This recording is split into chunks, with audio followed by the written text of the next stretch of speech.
এই রাত এবং দিন আর দিন এবং রাত এর শুকরিয়া 24 ঘন্টা আপনি কিভাবে আদায় করবেন, যে 24 ঘন্টা শুকরিয়া আদায় করা যায় কিনা।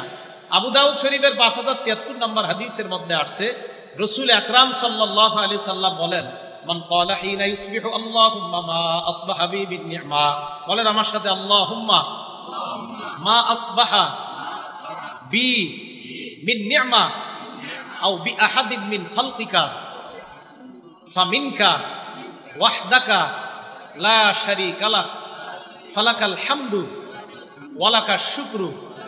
নবীজি বলেন, সকালবেলা যদি কে ওই দোয়াটা পড়ে, ফাকাদ আদ্দা শুকরা ইয়াউমিহি, এই ব্যক্তি সন্ধ্যা পর্যন্ত আল্লাহর শুকরিয়া আদায় করছে। এখন নবীজি বলেন, ওয়ামান ক্বালা মিসলা যালিকা হিনা ইউমসি, কেউ যদি রাতের বেলা এই দোয়াটা পড়ে, রাতের বেলা কিভাবে পড়বেন, এইভাবে, আল্লাহুম্মা মা আমসা বি বিন নি'মা আও বি আহাদিন মিন খালকি, শুধু আসবাহার জায়গায় আমসা লাগায়া দিবেন রাতের বেলা, আল্লাহুম্মা মা আমসা বি বিন নি'মা আও বি আহাদিন মিন খালকি ফামিনকা ওয়াহদাকা লা শারীকা লাক ফালাকাল হামদু ওয়ালাকাশ শুকরু। কেউ যদি সন্ধ্যায় এই দোয়াটা পড়ে, পরের দিন ফজর পর্যন্ত আল্লাহর শুকরিয়া আদায় করার সওয়াব পেয়ে যাবে। তাহলে 24 ঘন্টা শুকরিয়া আদায় করার একটা দোয়া পাইলাম। আমি দোয়াটা আবার বলি, যদি পারেন মুখস্থ করে নেবেন, খালি শুনেন, আল্লাহুম্মা মা আসবাহা বি বিন নি'মা আও বি আহাদিন মিন খালকিক ফামিনকা ওয়াহদাকা লা শারীকা লাক ফালাকাল হামদু ওয়ালাকাশ শুকরু। এটা হলো সকালবেলা পড়বেন। আর সন্ধ্যায় পড়বেন, আল্লাহুম্মা মা আমসা বি বিন নি'মা আও বি আহাদিন মিন খালকিক ফামিনকা ওয়াহদাকা লা শারীকা লাক ফালাকাল হামদু ওয়ালাকাশ শুকরু। এই দুইটা দোয়া দুই সময় পড়লে 24 ঘন্টা শুকরিয়া আদায় করার সওয়াব পাওয়া যায়। এখন আপনাদের সামনে গুরুত্বপূর্ণ 11টা কথা বলবো, আল্লাহর রাস্তায় এই 11টা কথায় বন্ধের। মুহররম মাসের ব্যাপারে 11টা কথা খুব সংক্ষেপে আমি বলতেছি। 1 নাম্বার, মুহররম মাসের তাৎপর্য মনে রাখবেন এলাকাবাসী। সূরা তাওবার 36 নম্বর আয়াত আল্লাহ বলেন, ইন্না ইদ্দাতাশ শুহুরি ইনদাল্লাহি 12 শাহরান ফি কিতাবিল্লাহ। আল্লাহ যেদিন আসমান জমিন বানিয়েছেন ওই দিন থেকেই আল্লাহর কিতাবে লেখা আছে, আল্লাহর গণনায় মাসসমূহের গণনা হলো 12 শাহর, 12 মাস। বলেন তো, আসমান জমিন যেদিন সৃষ্টি করেছে আল্লাহ, সেদিন থেকে আল্লাহর কাছে মাসের গণনা বছরে কয় মাস? 12 মাস। মিনহা আরবাতুন হুরুম, এই 12 মাসের মধ্যে 4 মাস সম্মানিত মাস। এই 4 মাস সম্মানিত, এটা আবার কোত্থেকে জানবো আমরা? 4 মাসের ব্যাখ্যা করে না নাই আল্লাহ নবী হাদিসের মধ্যে ব্যাখ্যা জানায়া দেয়। এই 4 মাসের ব্যাখ্যা বুখারীর মধ্যে তালাশ করে পেয়ে যাও। সহিহ বুখারীর 3197 নম্বর হাদিসের বর্ণনা। আল্লাহ নবী বলেন, আয-জামানু ক্বাদ ইসতাদারা কাহাইয়াতিহি ইয়াওমা খালাকাস সামাওয়াতি ওয়াল আরদ। আসমান জমিন যেদিন আল্লাহ বানাইছেন, ওই দিন সময় যেইভাবে আবর্তিত হচ্ছে, আজও সময় ওইভাবে তার আগের রূপে ফিরে এসেছে। এবার আল্লাহ নবী বলেন, শোনো তোমরা, as-sanatu 12 শাহরা, বছর হয় 12 মাসে। মিনহা আরবাতুন হুরুম, এই 12 মাসের মধ্যে 4টা মাস সম্মানিত। সালাসাতুন মুতাওয়ালিয়াত, 3টা মাস ধারাবাহিক। ওলামারা ছাড়া আপনারা বলেন 4 মাস সম্মানিত, 3টা মাস ধারাবাহিক। বলেন 4 মাস সম্মানিত, 3টা মাস ধারাবাহিক। 1 নাম্বার যুলকাদা, 2 নাম্বার যুলহজ্জা, 3 নাম্বার আল মুহররম। জিলকদ, জিলহজ, মুহররম, বাকি রইল কয়টা? একটা। ওয়া রজব মুজর বাইনা জুমাদা ওয়া শাবান, জুমাদাল উখরা এবং শাবান মাসের মাঝখানে রজব মাস। তাহলে এই 4 মাস আল্লাহর কাছে সম্মানিত। আলেমরা চুপ, অন্যরা বলেন 4 মাস কোনটা কোনটা? 1 জিলকদ, 2 জিলহজ, 3 4 নাম্বার রজব, 4 নাম্বার। তবে এই 4 মাস সম্মানিত মানে রমজান ছাড়া। কি ছাড়া? রমজান তো আল্লাহর কাছে শ্রেষ্ঠ মাস। আল্লাহর কাছে শ্রেষ্ঠ মাস কোনটা? রমজান। হ্যাঁ, এই দলিল আমরা দিব ইনশাল্লাহ, আসতেছে। তো আল্লাহর কাছে শ্রেষ্ঠ মাস রমজান মাস। তো মুহররম মাসের তাৎপর্য আমরা কোরআন থেকে জানলাম, হাদিস থেকে জানলাম। 2 নম্বর আলোচনা, মুহররম মাসের একটা নির্দিষ্ট তারিখ আছে, যে তারিখটা খুব গুরুত্বপূর্ণ, 10 তারিখ। এই 10 মুহররম রোজা রাখার তাৎপর্য। সহিহ বুখারী হাদিস নাম্বার 2004 নম্বর হাদিস। এই হাদিসের বর্ণনাকারী আব্দুল্লাহ ইবনে আব্বাস রাদিয়াল্লাহু তাআলা আনহুমা। আব্দুল্লাহ ইবনে আব্বাস রাদিয়াল্লাহু তাআলা আনহুমা বলেন, কাদিমান নবিয়্যু সাল্লাল্লাহু আলাইহি ওয়াসাল্লাম আল মাদিনা, নবীজি মদিনায় আগমন করলেন। আগমন করার পর ফারাআল ইয়াহুদা তাসুমু ইয়াউমা আশুরা, নবীজি দেখলেন ইহুদিরা আশুরার দিন 10 মুহররম রোজা রাখে। নবীজি প্রশ্ন করলেন, মা হাযা, এই দিন তোমরা রোজা রাখো কেন? এটা আবার কোন দিন? ইহুদিরা জবাব দেয় হাদা ইয়াউমুন সলিহ, এটা একটা নেক দিন, এটা একটা ভালো দিন। হাদা ইয়াউমুন নাজ্জাল্লাহু ফীহি বনি ইসরাঈল মিন আদুবিহিম, এটা এমন একটা দিন যেই দিন বনি ইসরাইলকে তাদের শত্রু থেকে আল্লাহ মুক্তি দান করেছেন। ফাসামাহু মূসা, এই দিনের শুকরিয়া আদায় করার জন্য মূসা নবী রোজা রাখলেন, এই জন্য আমরাও রোজা রাখি। আল্লাহ নবী বললেন ফানা আহাক্কু বিমূসা মিনকুম, আমি তোমাদের চাইতে মূসা নবীর বেশি নিকটবর্তী, বেশি মোহাব্বত করি, বেশি হকদার। এই কথা বলার পর ফাসামা, আল্লাহর নবী নিজে রোজা রাখলেন, সাহাবাদেরকে বললেন তোমরাও রোজা রাখবা। ইহুদিদেরকে দেখলেন 10ই মুহররম রোজা রাখে, নবীজি বললেন কেন রোজা রাখো? কয় বনি ইসরাইলকে আল্লাহ 10ই মুহররম তার শত্রুদের থেকে মুক্তি দিছে, তাই মূসা নবী শুকরিয়া করার জন্য রোজা রাখছে, আমরাও রোজা রাখি। নবীজি সাল্লাল্লাহু আলাইহি সাল্লাম বললেন মূসা নবীরে আমি বেশি মহব্বত করি, তাই নবীও রোজা রাখলেন, সাহাবাদেরকে রোজা রাখতে বললেন। তাহলে হাদিস থেকে আমরা 10ই মুহররম রোজার তাৎপর্য পেয়ে গেলাম। 3 নাম্বার আলোচনা, 10ই মুহররম রোজা রাখার যে তাৎপর্য, এটা পাওয়ার পর এখন বুঝবো আমরা 10ই মুহররম রোজা রাখার গুরুত্ব। মনে রাখবেন 4টা আমল, বলেন সবাই কয় আমল? 4 আমল নবীজি ছাড়তেন না, 4 আমল নবীজি ছাড়তেন না। নাসাই শরীফ হাদিস নাম্বার 2416 নাম্বার হাদিস, 15 নাম্বার হাদিসের মধ্যে আসছে, 16 নাম্বার হাদিসের মধ্যে আসছে। 15 নাম্বার হাদিসে আসছে একটা, 16 নাম্বার হাদিসে আসছে 4টা। হাদিসের বর্ণনাকারী নবীজির বিবি আম্মাজান হাফসা রাদিয়াল্লাহু তাআলা আনহা। এই আম্মাজান হাফসা বলেন আরবাউন লাম ইয়াকুন ইয়াদাউহুন্নান নবী সাল্লাল্লাহু আলাইহি ওয়াসাল্লাম, 4টা আমল আল্লাহ নবী কখনো ছাড়তেন না। 1 নাম্বার সিয়ামা ইয়াউমি আশুরা, মুহররমের 10 তারিখের রোজা আল্লাহ নবী ছাড়তেন না। 2 নাম্বার আল আশরা, জিলহজ মাসের প্রথম দশকের রোজা আল্লাহ নবী ছাড়তেন না। 3 নাম্বার সালাসাত আইয়ামিন মিন কুল্লি শাহরিন, প্রত্যেক মাসের 13, 14, 15 আইয়ামে বীজের রোজা আল্লাহ নবী ছাড়তেন না। 4 নাম্বার ওয়ারাকাতাইনি ক্বাবলা সালাতিল গাদাত, ফজরের আগের 2 রাকাত সুন্নাত আল্লাহ নবী কখনো ছাড়তেন না। আমরা খালি সুন্নাত উড়াই দিতে চাই, কি করতে চাই? হ্যাঁ, আমরা সুন্নাত উঠিয়ে দিতে চাই, অথচ রাসূল আকরাম সাল্লাল্লাহু আলাইহি সাল্লাম ফজরের আগের 2 রাকাত সুন্নাত কখনো ছাড়তেন না। হ্যাঁ, সাধারণ জনগণ মন দিয়ে শোনেন, আবার বলি, এরপর আপনারা বলবেন। 1 নাম্বার মুহররমের 10 তারিখের রোজা নবীজি ছাড়তেন না। 2 নাম্বার জিলহজ মাসের প্রথম দশকের রোজা ছাড়তেন না। 3 নাম্বার প্রত্যেক মাসে 3টা রোজা 13, 14, 15 আইয়ামে বীজের রোজা নবীজি ছাড়তেন না।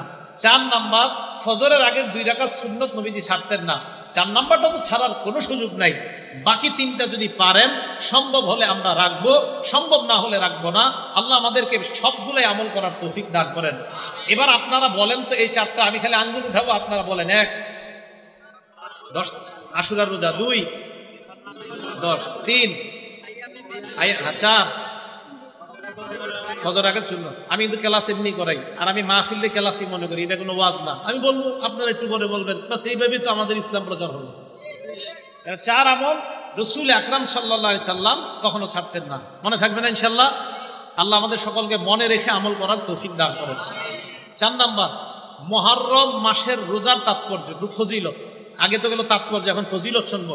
মুহররমের রোজার ফজিলত, 10 তারিখের রোজার ফজিলত না, মুহররমের রোজার ফজিলতটা শুনেন। মুহররমের রোজার ফজিলত মুসলিম শরীফের 2645 নাম্বার হাদিস, আমাদের কওমি মাদ্রাসার পাঠ্যপুস্তক অনুযায়ী 1163 নাম্বার হাদিস।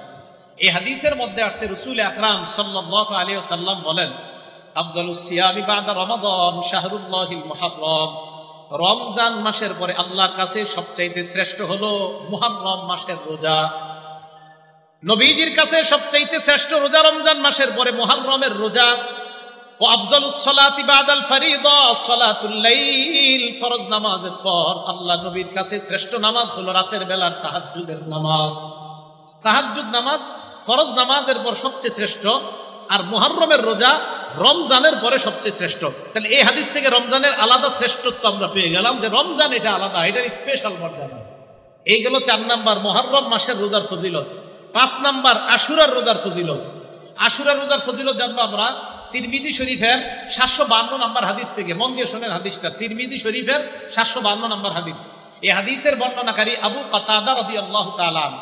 আবু কাতাদা রাদিয়াল্লাহু তাআলা আনহু বলেন ক্বালা রাসূলুল্লাহ সাল্লাল্লাহু আলাইহি ওয়াসাল্লাম, আল্লাহ নবী বলেন সিয়ামু ইয়াউমি আশুরা ইন্নী আহতাসিবু আলাল্লাহ আইয়ুকাফিরাস সানাতাল্লাতী ক্বাবলা। আল্লাহর নবী বলেন 10ই মুহররম তোমাদের কেউ যদি রোজা রাখো, আমি নবী আশা করি তার আগের 1 বছরের গুনাহ আল্লাহ মাফ করে দেয়। আশুরা রোজা রাখলে আগের 1 বছরের গুনাহ মাফ।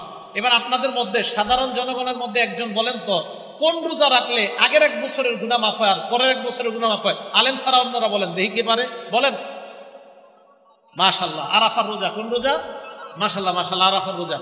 আরাফার রোজা রাখলে নবীজি সাল্লাল্লাহু আলাইহি সাল্লাম বলেন আইয়ুকাফফিরুস সানাতাল্লাতী ক্বাবলা ওয়াল্লাতী বা'দা। 9 জিলহজের রোজা যদি কেউ রাখে, আগের 1 বছর পরের 1 বছরের গুনাহ মাফ। আর 10ই মুহররমের রোজা যদি কেউ রাখে, আগের 1 বছরের গুনাহ মাফ। এগুলো 5 নাম্বার 10ই মুহররম রোজা রাখার ফজিলত। 6 নাম্বার 10ই মুহররম আমাদের করণীয় কি, আমরা কি করব? ভালো করে মনে রাখবেন, 10ই মুহররম আমাদের মূল 2 কাজ। বলেন তো কয় কাজ? 1 নাম্বার রোজা অবস্থায় কাটানো, 2 নাম্বার তওবা করা। বলেন 1 নাম্বার, 2 নাম্বার তওবা করা। প্রথমে রোজা অবস্থায় কাটানোর দলিল, এরপরে আমরা তওবার দলিলটা নেই। প্রথমে রোজা অবস্থায় কাটানোর দলিল সহিহ বুখারী হাদিস নাম্বার 2006 নাম্বার হাদিস। আব্দুল্লাহ ইবনে আব্বাস রাদিয়াল্লাহু তাআলা আনহুমার বর্ণনা, তিনি বলেন মা রাআইতু রাসূলুল্লাহি সাল্লাল্লাহু আলাইহি ওয়াসাল্লাম ইয়াতাহাররা সিয়ামা ইয়াউমিন ফাদ্দালাহু আলা গায়রিহি ইল্লা হাদাল ইয়াউম ইয়াউম আশুরা ওয়া হাদা আশ-শাহর ইয়ানি শাহর রমাদান। আব্দুল্লাহ ইবনে আব্বাস বলেন, রমজানের পরে সবচাইতে দিনের মধ্যে নবী রোজা রাখার ক্ষেত্রে গুরুত্ব দিতেন মুহররমের 10 তারিখ। আর মাসের মধ্যে রোজা রাখার ক্ষেত্রে সবচাইতে গুরুত্ব দিতেন রমজান মাস। আব্দুল্লাহ ইবনে আব্বাস বলেন, মাসের মধ্যে রমজান মাসকে রোজার জন্য বেশি গুরুত্ব দিতেন, আর দিনের মধ্যে মুহররমের 10 তারিখে রোজা রাখার সবচেয়ে বেশি গুরুত্ব দিতেন নবী।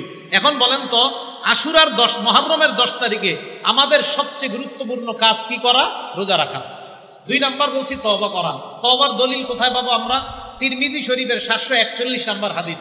দেখেন হাদিস, আব্দুল্লাহ ইবনে আব্বাস রাদিয়াল্লাহু তাআলা আনহুমার বর্ণনা, তিনি বলেন আমার রাসূলুল্লাহ সাল্লাল্লাহু আলাইহি ওয়াসাল্লাম বিসাওমি ইয়াউমি আশুরা। নবীজি মুহররমের 10 তারিখে রোজা রাখার হুকুম করছেন। এই হাদিসের শেষে নবীজি সাল্লাল্লাহু আলাইহি ওয়াসাল্লামের সাহাবা আব্দুল্লাহ ইবনে আব্বাসের বর্ণনা, রাসূল না, এই হাদিসের বর্ণনাকারী আলী ইবনে আবু তালেব। এই হাদিসের বর্ণনাকারী আব্দুল্লাহ ইবনে আব্বাস না, আলী ইবনে আবি তালেব। তো আলী ইবনে আবি তালেব বলেন, আল্লাহ রাসূল সাল্লাল্লাহু আলাইহি সাল্লামকে এক ব্যক্তি প্রশ্ন করছেন, আইয়ু শাহরিন তা'মুরুনি বা'দান আসুমা বা'দা শাহরি রমাদান। হুজুর, রমজানের পরে কোন দিন আমি রোজা রাখবো, কোন মাসে রোজা রাখবো, আপনি বলেন আমাকে। নবীজি সাল্লাল্লাহু আলাইহি সাল্লাম বললেন, ইন কুনতা সাইমান বা'দা শাহরি রমাদান ফাসুবিল মুহররম। তুমি যদি রমজান মাসের পরে রোজা রাখতে হয়, তাহলে তুমি মুহররম মাসে রোজা রাখো। ভাই কেন? ভাই মুহররম মাসে এমন একটা দিন আছে, যেই দিনে তাবাল্লাহু ফীহি আলা কওমিন, এক সম্প্রদায়ের তওবা আল্লাহ কবুল করেছেন, ওয়া ইয়াতুবু ফীহি আলা কওমিন আখারিন, কিয়ামত পর্যন্ত অন্যান্যদের তওবাও আল্লাহ কবুল করবে। তাহলে আমাদের দ্বিতীয় কাজ পেয়ে গেলাম, মুহররমের 10 তারিখে আমরা তওবা করব। আল্লাহ এই 2টা আমলের মাধ্যমে মুহররমের 10 তারিখকে কাটানোর তৌফিক দান করেন। 7 নাম্বার আলোচনা, রোজা রাখবো কোন দিন কোন দিন। উত্তম হলো 9-10 রাখা, একান্ত না পারলে 10-11। উত্তম হলো 9-10 রাখা। এই 9-10 রাখার ব্যাপারে কয়েকটা দলিল শুনেন। দলিল নাম্বার 1, তিরমিজি শরীফের 755 নাম্বার হাদিস। এই হাদিসের বর্ণনাকারী আব্দুল্লাহ ইবনে আব্বাস রাদিয়াল্লাহু তাআলা আনহুমা, তিনি বলেন আমার রাসূলুল্লাহ সাল্লাল্লাহু আলাইহি সাল্লাম বিসাওমি ইয়াউমি আশুরা, নবীজি মুহররমের 10 তারিখে রোজা রাখার হুকুম করছেন। এই হাদিসের শেষে ইবনে আব্বাস বলেন, সুমুত তাসিআ ওয়াল আশিরা, তোমরা 9 তারিখে রোজা রাখো এবং 10 তারিখে রোজা রাখো। তাহলে এই হাদিস থেকে আমরা জানলাম মুহররমের 9 এবং 10 তারিখে রোজা রাখার কথা। আচ্ছা, আরেকটু সুন্দরভাবে আমরা জানি হাদিসটা মুসলিম শরীফের হাদিস নাম্বার 2655 নাম্বার হাদিস, 2556 নাম্বার হাদিস, আরেকটা হলো 2557 নাম্বার হাদিস। আর আমাদের মাদ্রাসার পাঠ্যপুস্তক অনুযায়ী 1134 নাম্বার হাদিস এবং 1135 নাম্বার হাদিস আমাদের মাদ্রাসার যে সিলেবাস। নবীজি সাল্লাল্লাহু আলাইহি সাল্লাম কি বলে দেখেন। নবীজি সাহাবাদেরকে বললেন মুহররমের 10 তারিখে রোজা রাখতে। সাহাবারা বললেন, ইয়া রাসূলুল্লাহ, এই যে মুহররমের 10 তারিখে আমাদেরকে আপনি রোজা রাখতে বললেন, এই দিনটাকে তুআজ্জিমুহুল ইয়াহুদু ওয়ান নাসারা, ইহুদি খ্রিস্টানরা সম্মান করে। নবীজি বললেন, তাই নাকি? কয় হ্যাঁ। নবীজি বললেন, ঠিক আছে, ফাইদা কানাল আমুল মুকবিল, আগামী বছর যখন হবে মুহররমের মাস, সুবনাল ইয়াউমাত তাসিয়া, আমরা 9 তারিখেও রোজা রাখবো। সুবহানাল্লাহ। তাহলে এই হাদিস থেকে বোঝা যায় 9 এবং 10 তারিখে রোজা রাখার কথা। আল্লাহর কি কুদরত। ওয়ালাম ইয়াতিল আমুল মুকবিল হাত্তা তুওয়াফিয়া রাসূলুল্লাহ, আগামী বছর আসার আগে নবীজি দুনিয়া থেকে বিদায় দিয়েছেন, মারা গেছেন, ইন্তেকাল করছেন। এখন হাদিস থেকে কি বোঝা যায়? নবীজির আগ্রহ 9 এবং 10 তারিখ। পরের হাদিসটা আরো স্পষ্ট হয়, নবীজি বলেন লা ইন বাকিতু ইলা কাবিল, আমি যদি আগামী বছর বেঁচে থাকি, লা আসুমান্না তাসিআ, অবশ্যই আমি 9 মুহররম রোজা রাখবো। তাহলে 9 এবং 10 তারিখের গুরুত্ব আমরা পাইলাম। ইহুদিদের বিরোধিতা করব কিভাবে? 9 তারিখে রোজা রাখবো এবং 10 তারিখে। প্রশ্ন হলো, হুজুর 10, 11 যে রোজা রাখতে বললেন, এটার কোনো দলিল আছে কিনা? হ্যাঁ, এটারও দলিল আছে। সহিহ ইবনে খুজাইমা হাদিসের কিতাবের নাম 3 নম্বর খণ্ড 506 নম্বর পৃষ্ঠা। হাদিসের বর্ণনাকারী আব্দুল্লাহ ইবনে আব্বাস রাদিয়াল্লাহু তাআলা আনহুমা, এই আব্দুল্লাহ ইবনে আব্বাস রাদিয়াল্লাহু তাআলা আনহুমা বলেন, সুমু ইয়াউমা আশুরা, তোমরা মুহররমের 10 তারিখে রোজা রাখো। সুমু ক্বাবলাহু ইয়াওমান ওয়া বা'দাহু ইয়াওমান, পারলে আগে একদিন রোজা রাখো, না পারলে পরে একদিন রোজা রাখো। অন্য নুসখায় আছে আও বা'দাহু ইয়াওমান, যদি পারো 9-10 রাখো, আর যদি না পারো 10-11 রাখো। তাহলে বলেন তো গুরুত্ব কোনটা? 9 এবং 10। আবার গুরুত্ব কোনটা? 9 এবং 10। না পারলে 10 এবং 11। মনে থাকবে তো ইনশাআল্লাহ? আল্লাহ আমাদের সকলকে 9-10 এই 2 দিন যেন আমরা রোজা রাখতে পারি, আল্লাহ তৌফিক দান করেন। 8 নাম্বার কথা, মুহররমের 10 তারিখে রোজা রাখা কি? হুকুম হলো মুহররমের 10 তারিখে রোজা রাখা মুস্তাহাব। বলেন, মুহররমের 10 তারিখে রোজা রাখা কি? দলিল মুসলিম শরীফের 2532 নাম্বার হাদিস। মোট হাদিস সংখ্যা হবে 7453টা। এই হাদিসের বর্ণনাকারী আব্দুল্লাহ ইবনে ওমর রাদিয়াল্লাহু তাআলা আনহুমা, আব্দুল্লাহ ইবনে ওমর রাদিয়াল্লাহু তাআলা আনহুমা বলেন, জাহিলি যুগের মানুষ মুহররমের 10 তারিখে রোজা রাখতো। ওয়া সামা রাসূলুল্লাহ, নবীও রোজা রাখতেন। ওয়াল মুসলিমুনা, মুসলমানরাও রোজা রাখতেন মুহররমের 10 তারিখে। ক্বাবলা আন ইফতারাদ রমাদান, রমজানের রোজা ফরজ হওয়ার আগে। আব্দুল্লাহ ইবনে ওমর বলেন, ফালাম্মা ফতুরিদ রমাদান, রমজানের রোজা যখন ফরজ হয়, আল্লাহ নবী বললেন, ফামান শাআ সামা ওয়া মান শাআ তারাকা। রমজানের রোজা ফরজ হওয়ার পর আল্লাহ নবী বললেন, কেউ মন চাইলে এখন তোমরা মুহররমের 10 তারিখের রোজা রাখতে পারো, কার মন চাইলে তোমরা না রাখতে পারো। তাহলে রমজানের রোজা ফরজ হওয়ার আগে আল্লাহর নবী আবশ্যকীয়ভাবে সাহাবাদেরকে মুহররমের 10 তারিখের রোজা রাখাইতেন। আর যখন রমজানের রোজা ফরজ হয়ে যায়, নবী বললেন, কেউ চাইলে তোমরা 10 তারিখে রোজা রাখতে পারো, না চাইলে তোমরা রাখতে নাও পারো, কোনো সমস্যা নাই। এই হাদিস থেকে বুঝলাম মুহররমের 10 তারিখে রোজা রাখা মুস্তাহাব। 9 নাম্বার কথা, মুহররমের দিন বর্জনীয়। ভালো করে মনে রাখবেন, 7টা বর্জনীয়। বলেন কয়টা? 1 নাম্বার, তাজিয়া মিছিল বের করা। তাজিয়া একটা কবরের মতো বানায়া এটার এলাকায় ঘুরানো, এটার সামনে নজরানা পেশ করা। এই নজরানা আপনারা খাবেন না। 2 নাম্বার, একটা ঘরকে কেন্দ্র করে মুরসিয়া পাঠ করা। এগুলার মধ্যে অনেক কুসংস্কার হয়, এই অনুষ্ঠানে যাবেন না। 3 নাম্বার, বিলাপ করা। বিলাপ করা নিষেধ। সহিহ বুখারী হাদিস নাম্বার 1298 নাম্বার হাদিস, ইবনে মাজাহ হাদিস নাম্বার 1584 নাম্বার হাদিস। রাসূল আকরাম সাল্লাল্লাহু আলাইহি সাল্লাম বলেন, লাইসা মিন্না মান দারাবাল খুদুদ ওয়া শাক্কাল জুয়ুব ওয়া দাআ বিদাওয়াল জাহিলিয়া। ওই ব্যক্তি আমার উম্মতের অন্তর্ভুক্ত না যে ব্যক্তি শরীরে আঘাত করে, যে ব্যক্তি জামা কাপড় টেনে ছিঁড়ে ফেলে, যে ব্যক্তি জাহিলি যুগের মতো মাতম করে। বলেন তো, মুহররম মাসকে কেন্দ্র করে একদল মানুষ, তারা না বুঝে নিজেদের শরীর রক্তাক্ত করে কিনা? রাসূল আকরাম সাল্লাল্লাহু আলাইহি সাল্লাম বললেন, তারা আমার উম্মতের অন্তর্ভুক্ত না। জানেন আশ্চর্য একটা হাদিস, সহিহ বুখারী হাদিস নাম্বার 1296 নাম্বার হাদিস। এই হাদিসের মধ্যে আসছে, ইন্না রাসূলুল্লাহ সাল্লাল্লাহু আলাইহি সাল্লাম বারিউম মিনাস সালিকাহ ওয়াল হালিকাহ ওয়াশ শাক্কা। রাসূল আকরাম সাল্লাল্লাহু আলাইহি সাল্লাম ওই ব্যক্তি থেকে মুক্ত, ওই নারী থেকে মুক্ত, যেই নারীরা বাপ মারা যাওয়ার পরে জোরে জোরে চিৎকার করে কান্নাকাটি করে আর বলে, আল্লাহ আমার আব্বারই দেখলো, আর কাউরে দেখলো না। আসি কিন্তু এলাকার মধ্যে, আজরাইল আমার ঘরটা চিনল, আর কারো ঘর চিনল না। নবী কয়, এই নারী থেকে আমি মুক্ত। এই জাতীয় কর্মকাণ্ড যারা করবে তাদের থেকে আমি মুক্ত। অশাক্ত, জামা কাপড় ছিঁড়ে ফেলে এই জীবন আমি আর রাখবো না, নবীজি কয় তার থেকে আমি মুক্ত। ওয়াল হালিক, এই কোন শোককে কেন্দ্র করে মাথা মুন্ডন করে, নবী কয় তার থেকে আমি মুক্ত। তাহলে আপনাদের কাছে জানতে চাই, মুহররম মাসকে কেন্দ্র করে মাতম করা হালাল না হারাম? এটা করা যাবে না। আল্লাহ আমাদের সকলকে বেঁচে থাকার তৌফিক দান করেন। একটা কিতাব আছে নাম আল জামিউস সগীর, এই কিতাবে 4201 নাম্বার হাদিস। এই হাদিসের মধ্যে আসছে, রাসূল আকরাম সাল্লাল্লাহু আলাইহি সাল্লামের মেয়ে জয়নব রাদিয়াল্লাহু তাআলা আনহা মারা গেছে। এই জয়নব মারা যাওয়ার পর বাকাতিন নিসা, নারীরা কান্নাকাটি শুরু করছে। ফাজাআলা ওমর ইয়াদরিবুহুন্না বিসাউতিহি, হযরত ওমর চাবুক ধরছে সবগুলার মাথায়, কি করো, থামো, সব কাঁদতেছে। নবীজি বললেন, মাহলান ইয়া ওমর, ওমর থামো, একটু নরম হও। এবার আল্লাহর নবী নারীদেরকে বললেন, ইয়াকুন্না ওয়া নাঈকাশ শাইতান, শয়তানের আওয়াজ থেকে তোমরা বাঁচো। শয়তান এইভাবে বিলাপ করে, জোরে জোরে কান্নাকাটি করে, তার আওয়াজ থেকে তোমরা বাঁচো। আল্লাহ নবী বললেন, শোনো, মাহমা ইয়াকুনু মিনাল আইনি ওয়াল কলব, চোখের পানি যদি আসে আর অন্তর থেকে যদি চোখের পানি আসে, ফামিনাল্লাহ ওয়া মিনার রহমান, অটোমেটিক যদি চোখের পানি আসে কারো শোকে, এটা আল্লাহর পক্ষ থেকে রহমত। অটোমেটিক যদি চোখের পানি আসে, এটা আল্লাহর পক্ষ থেকে রহমত। এবার আল্লাহ নবী কি বলে, আমার দিকে তাকান, ওয়া মাহমা ইয়াকুনু মিনাল লিসান, আর যদি জবান থেকে হয়, ওয়াল ইয়াদি, এবং হাত থেকে। দেখেন, জবান থেকে আর হাত থেকে দেখেন, জবানে বলে হায়, হাতে দিয়ে আঘাত করে, হায় আঘাত, হায় আঘাত, জবান আর হাত, জবান আর হাত, শোকে জবান ব্যবহার হচ্ছে, হাত ব্যবহার হচ্ছে। নবীজি কয় ফামিনাশ শাইতান, এটা শয়তানের পক্ষ থেকে। জবান আর হাত ফামিনাশ শাইতান, নবী বলছেন এটা শয়তানের পক্ষ থেকে। এটা মেশকাতে পাবেন আপনার হাদিসটা, বাকি আল জামিউ সগীরের মধ্যে সনদ সহিহ আসছে, তাই আমি এটা বর্ণনা করলাম। বর্তমানে আবার সহির যুগ চলতেছে। কিসের যুগ? মাশাআল্লাহ, এই জন্য সহিগুলাই বলার চেষ্টা করতেছে। আজ যাই হোক, রাসূল আকরাম সাল্লাল্লাহু আলাইহি সাল্লাম এই কথাটা বললেন। এটা হলো 9 নম্বর কথা। 10 নম্বর, কারো মৃত্যুতে আমাদের কি করণীয়? মনে রাখবেন, কারো মৃত্যুতে আমাদের কি করণীয়? এলাকার কেউ মারা যায় না? কারো মৃত্যুতে আমাদের 1 নম্বর করণীয়, বলেন ইন্না লিল্লাহি ওয়া ইন্না ইলাইহি রাজিউন, এটা পড়া। 2 নম্বর করণীয়, বুখারী শরীফের 1284 নম্বর হাদিস থেকে একটা দোয়া শিখাবো, আজকে থেকে এটা পড়বেন। নবীজির কন্যা মানে নবীজির এক নাতি মারা যায়।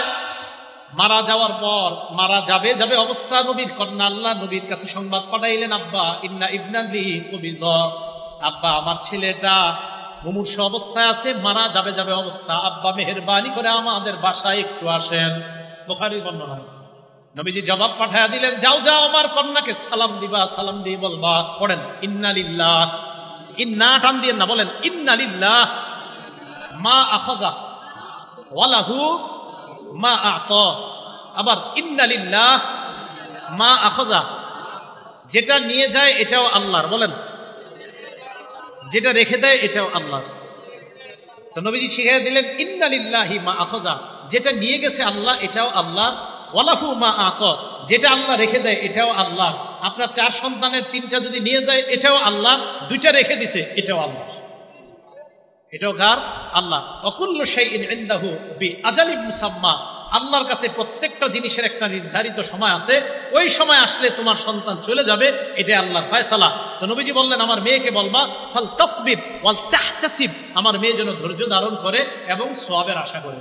তাহলে কেউ মারা গেলে 1 নাম্বার আমরা ইন্না লিল্লাহি ওয়া ইন্না ইলাইহি রাজিউন পড়া। 2 নাম্বার, কেউ মারা গেলে আমরা বলা ইন্না লিল্লাহি মা আখাযা ওয়া লাহু মা আ'তা ওয়া কুল্লু শাইইন ইনদাহু বিআজালিন মুসাম্মা, যদি পারেন আর কি এটা পড়া। তাহলে 9 নম্বরে বর্জনীয়গুলা সব শেষ করি নেই তো। বর্জনীয় 1 নাম্বার ছিল আপনার তাজিয়া মিছিল করা, এই নজরানা পেশ করা। 2 নাম্বার মুরসিয়া। 3 নাম্বার ওই মাতম করা। 4 নাম্বারটা বলি নাই তো। 4 নাম্বার হলো আপনার ওই দিনকে কেন্দ্র করে কোনো মান্যত ইত্যাদি কি করে আল্লাহ জানে, এগুলা করে খিচুড়ি পাকান, এগুলো আপনার বাসায় পাঠাবে, আপনি খাবেন না।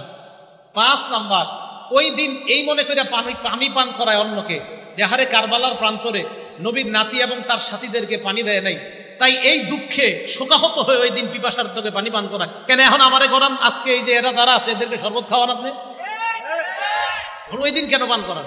ওই দিনকে কেন্দ্র করে পানি পান করানো, এটা ভাই এটা কুসংস্কার হয়ে যাবে, এটা ঠিক হবে না ওই দিনকে কেন্দ্র করা। 6 নাম্বার, বাচ্চাদেরকে সন্তানদেরকে খালি পায়ে রাস্তায় ছেড়ে দেওয়া বরকতের আশায়, আল্লাহ জানে এটা কোত্থেকে আসছে নিয়ম। 7 নাম্বার, এই দিন কেন্দ্র করে ঢোল তবলা ইত্যাদি 1 থেকে 10ই মুহররম পর্যন্ত পিটানো হয়, এটা নিষেধ, এটা জায়েজ নাই। একটা হাদিস মনে রাখবেন সারা জীবন, নাসিরউদ্দিন আলবানী রহমতুল্লাহ আলাইহি আনছে হাদিসটা, as-সিলসিলাতুস সহিহা 427 নম্বর হাদিস। এই হাদিসের মধ্যে আসছে রাসূল আকরাম সাল্লাল্লাহু আলাইহি সাল্লাম বলেন, সৌতানে মালউনান, বাংলাটা আমার সাথে বলেন, বলেন 2টি আওয়াজ অভিশপ্ত। আবার বলেন 2টি আওয়াজ অভিশপ্ত। এবার 1 নাম্বার বলি, বাংলাটা পরে বলবেন। 1 নাম্বার সৌতু মিজমারিন ইনদা নি'মা, বলেন কোন খুশিতে বলেন কোন খুশিতে বাদ্যযন্ত্রের আওয়াজ। তাহলে বিয়ের পার্টিতে ঢোল তবলা ডেক সেট বাজানো, গায়ে হলুদের পার্টিতে ডেক সেট বাজানো, এই আনন্দে এটা বাজানো মানে শয়তানের আওয়াজ, অভিশপ্ত আওয়াজ আপনার বাসায় চলতেছে, আর এই অভিশপ্ত আওয়াজের মাধ্যমে আপনার মেয়েটাকে আরেকজনের হাতে তুলে দিবেন। এটা অভিশপ্ত আওয়াজ আপনার বাসায় বিয়েকে কেন্দ্র করে যে ডেক সেট চলে, ক্যাসেট চলে, এটা অভিশপ্ত আওয়াজ। তাহলে একটা পাইলাম। দুই, ওয়াসাউতু ওয়াইলিন ইনদা মুসিবা, বিপদের সময় ধ্বংসাত্মক আওয়াজ করা, বিপদের সময় ধ্বংসাত্মক কোনো আওয়াজ করা। ইমাম হুসাইন রাদিয়াল্লাহু তাআলা আনহুর শাহাদাত নিঃসন্দেহে আমাদের জন্য কষ্টকর, কোনো সন্দেহ নাই। হুসাইন রাদিয়াল্লাহু তাআলা আনহুর শাহাদাত নিঃসন্দেহে আমাদের জন্য কষ্টকর। আলী রাদিয়াল্লাহু তাআলা আনহুর শাহাদাত আমাদের জন্য কষ্টকর। ওমর ফারুক রাদিয়াল্লাহু তাআলা আনহুর শাহাদাত আমাদের জন্য কষ্টকর। হযরত ওসমান গনির শাহাদাত আমাদের জন্য কষ্টকর। হযরতে হামজার শাহাদাত আমাদের জন্য কষ্টকর। রাসূল আকরাম সাল্লাল্লাহু আলাইহি সাল্লামের সাহাবা হযরত খুবাইবকে যেইভাবে শহীদ করা হয়েছে, ছুরিবিদ্ধ করে, আপনার একের পর এক শরীরের মধ্যে কাটা বিদ্ধ করে, ওইটা আমি বলেছিল, তোমাকে যদি এই জায়গায় রাখা হয়, মুহাম্মদ সাল্লাল্লাহু আলাইহি সাল্লামকে তোমার জায়গায় রাখা হয়, আর তোমাকে মুক্ত করে দেওয়া হয়, তাহলে তুমি কি মনে করো? সহিহ বুখারীর বর্ণনা 3045 নম্বর হাদিস খোলেন, লম্বা হাদিসে খুবাইবের শহীদের কথা আসছে শেষের দিকে। হযরতে খুবাইবের শাহাদাত পড়েন, হযরত হুসাইনের চেয়ে কোনো অংশে কম ছিল না এই শাহাদাতের ভয়াবহতা। হযরতে আসিম ইবনে সাবেতের শহীদ হওয়ার কথা বলেন, কোনো অংশে কম ছিল না। হযরতে আলীকে যেইভাবে শহীদ করা হয়েছে ভয়ঙ্কর প্রচণ্ডভাবে, কোনো অংশে শাহাদাতের অবস্থা ভয়ঙ্কর কম ছিল না। হযরতে হামজাকে যেইভাবে শহীদ করার পর হিন্দা হযরতে হামজার গোস্ত মুখের মধ্যে নিয়ে চাবিয়েছে, এই শাহাদাত ওইটার চেয়ে কোনো অংশে কম ছিল না। হযরতে উসমানকে প্রচণ্ডভাবে 22 দিন, কোন বর্ণনায় 40 দিনের উপরে, যেই হযরতে উসমান মুসলমানের জন্য পানির ব্যবস্থা করে দিয়েছেন, এই উসমানকে এক ঘরের মধ্যে আটক রেখে 23 দিন 22 দিন, কোন বর্ণনায় 18 দিন ঐতিহাসিক লেখেন, পানি দেয় নাই। এইভাবে হযরত উসমানকে যারা শহীদ করে দিয়েছে, কিয়ামতের ময়দানে তো হযরত উসমানের পক্ষে কোরআনই সাক্ষী হয়ে যাবে। কোরআন পড়া অবস্থায় ওনাকে শাহাদাত বরণ যখন করেন উনি, ওনার শরীরের রক্ত কোরআনের পাতায় গিয়ে পড়ছে। এই শাহাদাতও কিন্তু আমাদের জন্য কষ্টকর। বুঝাইতে চাইলাম, অন্যান্য সাহাবাতের শাহাদাত আমাদের জন্য যেমন কষ্টকর, হযরতে হুসাইনের শাহাদাতও নবীর নাতি হিসাবে আমাদের জন্য অনেক কষ্টকর। কিন্তু এই শহীদকে কেন্দ্র করে শয়তানি কোনো কর্মকাণ্ড করাটা, এটা আমাদের জন্য আরো বেশি কষ্টকর। শয়তানি কর্মকাণ্ড করা যাবে না। হযরত হুসাইন রাদিয়াল্লাহু তাআলা আনহু যদি থাকতেন আর যদি দেখতেন ওনার শাহাদাতকে কেন্দ্র করে এই কুসংস্কার করা হয়, সর্বপ্রথম তাদের বিরুদ্ধে উনি জিহাদ করতেন, যে আমারে কেন্দ্র করে তোমরা এগুলা কি করো, শরীয়ত বহির্ভূত কাজ। তাহলে আমরা নবীর নাতিকে অবশ্যই মহব্বত করি, হযরতে হুসাইনকে আমরা মহব্বত করি। ওনার শাহাদাত আমাদের জন্য কষ্টকর, এটা একটা বিপদ। এই বিপদের সময় ধ্বংসাত্মক কোনো কথা মুখ দিয়ে বলাটা, এটা অভিশপ্ত আওয়াজ। তাহলে অভিশপ্ত আওয়াজ কয়টা? অভিশপ্ত আওয়াজ কয়টা? নেয়ামতের সময় ঢোল তবলা ডেকসেট বাজানো অভিশপ্ত আওয়াজ, আর বিপদে ঢোল তবলা বাজানো অভিশপ্ত আওয়াজ। এই 10 দিন ঢাকা শহর ঢোল তবলায় পুরো অবস্থা খারাপ। দেশ গ্রামে এখনো আসে নাই মনে হয়, আছে। যাই হোক, তাহলে এই হলো আপনার 7টা কাজ বর্জনীয়। তো 10 নম্বর আলোচনা কিন্তু করে ফেলছি। 9 নম্বরটা করার একটু মাঝখানে 10 নম্বর করছি, ওই যে আমরা কারো মৃত্যুতে কি করব। 11 নম্বর আলোচনাটা, এটা আপনারা সবাই একটু মুখস্থ করতে হবে আমার সাথে। আমাদের নবীজি দুনিয়া থেকে বিদায় নিলেন। নবীজি বিদায় নেওয়ার 50 বছর পর হুসাইন রাদিয়াল্লাহু তাআলা 61 হিজরির 10ই মুহররম শহীদ হয়। তাহলে আমাদের নবী দুনিয়া থেকে বিদায় নেওয়ার 50 বছর পর 61 হিজরির 10ই মুহররম হুসাইন রাদিয়াল্লাহু তাআলা আনহু শহীদ হয়। উনি শহীদ হওয়ার 300 বছর পর 352 হিজরিতে মুইজুদ্দৌলাহ বলেন, এই মুইজুদ্দৌলা নামক ব্যক্তি 352 হিজরিতে সর্বপ্রথম ইরাকের বাগদাদে 10ই মুহররমের এই মাতমের প্রথা চালু করে। নাম কি? কত হিজরিতে? না, সবাই কইতে হবে কত হিজরি। ইমাম হুসাইন শাহাদাতের কয় বছর পর? 300। হুসাইন শহীদ হইলেন 61 হিজরির 10ই মুহররম, এরও প্রায় 300 বছর পর 352 হিজরির 10ই মুহররমকে মুইজুদ্দৌলা নামক এক ব্যক্তি ইরাকের বাগদাদের মধ্যে এই প্রথা চালু করে। এরপরে 363 হিজরিতে এই প্রথাটা মিশরে ছড়ায় পড়ে, মিশর থেকে পুরা দুনিয়ার মধ্যে ছড়ায় পড়ে। এখন আপনাদের কাছে আমি জিজ্ঞাসা করতে চাই, 10ই মুহররম যে ইত্যাদি বিভিন্ন কাজগুলা করা হয়, বলেন তো কত হিজরি থেকে? 300। কে শুরু করছে? কোন এলাকায়? বাগদাদে। এরপরে এটা কোথায় গেছে? মিশরে। এরপর সারা দুনিয়াতে। এই কথাগুলো আমাদের কিতাবে আছে, মানে আমরা যারা কিতাব পড়ি, আমাদের মতো আলেম যারা, তারা লেখছে। মানে আপনার আল বিদায়া ওয়ান নিহায়ার লেখক লেখছে, আল্লামা ইবনে আসির লেখছে, তো বলবে এটি হুজুর তোমরা বানায় লেখছো। এখন কথা হলো শিয়া ভাইদের কিতাবে কি আছে দেখি। কাদের কিতাবে? এক শিয়ার লেখকের নাম সৈয়দ আমির আলী। বলেন কি নাম? উনি কি শিয়া? এই লেখক উনি কি? সাবধান, কাউকে আপনারা আঘাত করে কথা বলবেন না, শিয়া ভাইদেরকেও মহব্বতের সাথে বুঝাইবেন। সৈয়দ আমির আলী উনি কি ছিলেন? একজন স্পিরিট অফ ইসলাম। বলেন কি নাম? Story of evolution.